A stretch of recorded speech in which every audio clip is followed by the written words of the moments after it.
हमने आप लोगों से बताया था कि 23 साल हो गए मुझे परेशान हो। ऊपर का तो सबने देख लिया कि हाँ पूनम ने क्या क्या किया है, लेकिन जो अंदर की बातें जानता है आज उनसे मिलवा रहे हैं हम आपको। ये है मेरी दीदी, जिनकी फैमिली मुझे 23 साल से संभाल रही है। दीदी अब आप बताइए कि क्या सच है। ये पूनम गुप्ता जी हैं। ये हमसे सन 2002 से जुड़ी हैं। ये लोग इसके मायके वाले बड़ा परेशान करते थे इसको, इसलिए दूसरों की मदद से अपना जीवन यापन करती चली आ रही है। हम अच्छी तरह से इसको जानते हैं, ये गलत कभी कर ही नहीं सकती, ना ही किया। इसके भाई लोग इसको परेशान करते थे, हम लोगों के पास भाग कर आ जाती थी।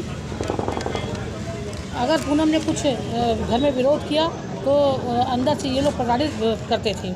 जो मोहल्ले में शोर शराबा किया पूनम ने, तो जो इंसान मानसिक प्रताड़ना झेलता है वह ऐसे ही करता है जैसा पूनम ने आज किया, लेकिन कभी कानूनी कार्रवाई इसने नहीं किया। अगर इस समय रहते मायके वालों के खिलाफ कानूनी कार्रवाई कर देती तो आज इसकी ऐसी स्थिति ना होती, क्योंकि वह अपने सोचकर मायके वालों को छोड़ती रही। ये कभी नहीं सोचा कि मायके वालों ने हमारे साथ इतना गलत किया, उनके साथ भी हमें कुछ करना चाहिए। इसके पापा भी इसके भाई और भाभी से परेशान रहते थे, इसलिए पूनम के पापा भी अपने लड़कों से परेशान थे और इतना अत्यधिक प्रताड़ित करते थे ये लोग कि वो अपनी बेटिया को लेकर बड़ा परेशान रहते थे। और पूनम से कहा कि पूनम हमारे जीवन काल में रहते ही तुम दूसरी शादी कर लो, नहीं ये लोग तुमको ना खाना खर्चा देंगे और ना ही तुमको घर पर रखेंगे, तुमको अंत में इनके भगाने पर हमारे मरने के बाद जाओगी कहाँ, इसलिए हमारे जीवन काल पे हमारे रहते ही तुम शादी कर लो। पापा के कहने पर इसने जब देखा कि भाई वगैरह हमारे साथ कुछ नहीं करेंगे, तब इसने शादी का निर्णय लिया और निर्णय लेने के बाद तब इसने शादी पापा के कहने पर किया।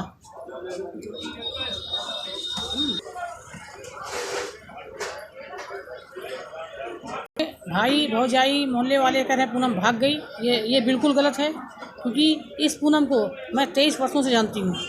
ना ये भाग सकती है, ना ये गलत हो सकती है। बहुत ही ईमानदार, बहुत ही अच्छी है, बहुत ही नेक है ये, और केवल ईमानदारी सच्चाई की वजह से इतना यातना झेल रही सबकी। इसके भाई भौजाई भी जब तक इससे मिलता रहा तब तक लेते रहे, क्योंकि ये कोचिंग इंस्टीट्यूट चलाती थी। अब बोलें तो ये लो अब गया, रो नहीं, आज ये परेशान है, इसलिए बहुत दुखी है और दुख की वजह से इतना ज़्यादा रो रही है। या शायद मेरे माँ बाप होते तो आज ये 2 दिन हमें ना झेलने पड़ते। इसने यहाँ तक कदम उठाया है, जब घर में इसके भाई भाभी ने 15-15 दिन 20-20 दिन तक खाना नहीं दिया, ये भूखों रहती थी। उस भूखे रहने की स्थिति में ये पानी पी कर बसर करती थी। मोहल्ले वाले कभी कोई खाना दे देता था तो उससे मिल जाता था। जब हमें जानकारी हुई तब हमने इसकी बहुत मदद किया, यहाँ तक कि खाना खर्चा इसकी व्यवस्था हम देखते रहे। इसके बाद इसने घर से कदम उठाया, घर से निकल के गई कि हम आश्रम रहने के लिए जाएंगे। जिस आश्रम में गई थी तो वहाँ सवर्ण की रहने की जगह नहीं थी, SC/ST वगैरह के रहने की जगह थी, इसलिए ये वहाँ रह नहीं पाई। इसके बाद से इसका बेचारी का पैर कट गया, एक्सीडेंट हो गया। अभी इसका दुर्भाग्य रहा, एक्सीडेंट हो जाने के बाद मैंने इसका मुकदमा लड़ा, क्लेम का मुकदमा लड़ने के बाद इसको मैंने क्लेम का पैसा दिलाया। इसकी जितनी ज्वेलरी फंसी थी वो मैंने सब छुड़वाया है, और ये मेरे संपर्क में 23 वर्षों से है। आज तक एक भी गलत कदम इसने उठाया नहीं है, ना ये गलत हो सकती है, और मुझे आशा विश्वास नहीं है। मैं इसको व्यक्तिगत जानती हूँ, व्यक्तिगत तौर पे जानती हूँ कितनी ईमानदार है ये, और आज भी ये इसके परेशान है तो अपनी ईमानदारी की वजह से परेशान है, अपनी सच्चाई की वजह से परेशान है, क्योंकि झूठ नहीं बोल सकती है। इसने अपने भाई भाभी से जाकर के अपनी जो कमरे जो पिता ने इसको कमरा दिया था, उस कमरे में इसका ताला बंद था, उसने इसकी गृहस्थी का जो भी सामान था वो ताला तोड़कर इसके भाई भाभी ने कब्जा कर लिया। और आज ये 2 बच्चों के साथ वो बहुत दयनीय स्थिति से अपना जीवन काट रही है। लेकिन जो भी इसका सहारा है, जो भी इसकी मदद होती है, मैं पूरा आज भी कर रही हूँ। बेचारी का पैर कटा हुआ है, NGO भी इसमें चला रही है, स्कूल भी चला रही है, उससे किस तरह से लोग मदद इसकी करते हैं, उससे इसका जीवन यापन हो पा रहा है। और ये इस बात के लिए मैं बार बार कहूँगी, इससे ज़्यादा ईमानदार तो मैंने आज तक लड़की ही नहीं देखी। यहाँ लोग झूठ अपना बनाने के लिए झूठ भी बोल देते हैं, लेकिन ऐसा ये इसका सब बिगड़ जाए, लेकिन झूठ नहीं बोल सकती, गलत नहीं हो सकती। यही है मेरा कहना। और रह गए भगवान इसकी मदद करे, जहाँ रहे तो खुश भगवान इसका साथ दे। और सच सच परेशान होता है लेकिन पराजित नहीं। आज ये ठीक है, आज मोहल्ले वालों ने अगर ये सब इसके खिलाफ़ बोला तो मोहल्ले वालों की मजबूरी इस बात की है क्योंकि इनके भाई भौजाई के पास पड़ोस में रहना है, इसलिए वो उन्हीं की बात करेंगे, इसकी बात नहीं कह सकते। अगर इसकी बात कहेंगे तो ये आज तब भाई भौजाई से इनकी दुश्मनी हो जाएगी, इसलिए वो पूनम का साथ दे रहे हैं। और सही बात भी बताने को नहीं तैयार है। पुलिस को जो भी उन्होंने बयान दिया गलत बयान दिया है, ये टोटल उनके बयान गलत हैं। जो मैंने कहा वो सही है। मेरे पिता ने भी इसकी मदद किया, ये शुरू से इसको खाना खर्चा यहाँ तक कि बच्चों के दूध तक की हम व्यवस्था इसके करते रहें।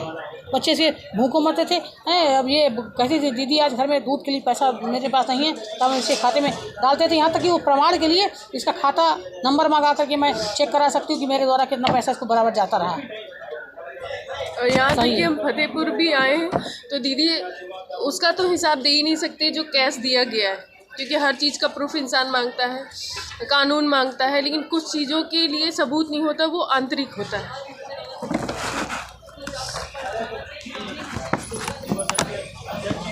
सही कह रही है ये। और भगवान से हम फिर यही विनती करेंगे, बहुत दुख बचपन से इसने झेला है, बहुत कष्ट झेला है। हे भगवान, क्योंकि ऐसा ही है, कलयुग चल रहा, कलयुग में सच परेशान होता है और वही ये सच्चाई पे चल रही है, इसलिए बहुत ज़्यादा परेशान है।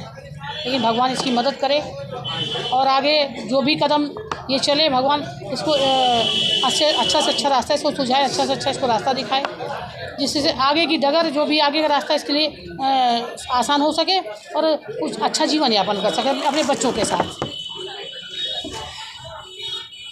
आप लोगों ने सुना दीदी ने क्या बताया। भाई लोग परेशान करते थे तो पापा जी, साधना दीदी के पापा जी गेहूँ चावल मतलब अनाज कहते थे कि पूनम ले जाओ घर, लेकिन मेरे घर में कोई परेशानी नहीं थी। ये दीपक भैया और पिंटू भैया इतना परेशान करते थे, खाना नहीं रखना है, घर में सामान नहीं रखना है, तो इन लोगों के लिए मैं लेके जाती, इसलिए मैंने कभी नहीं लिया।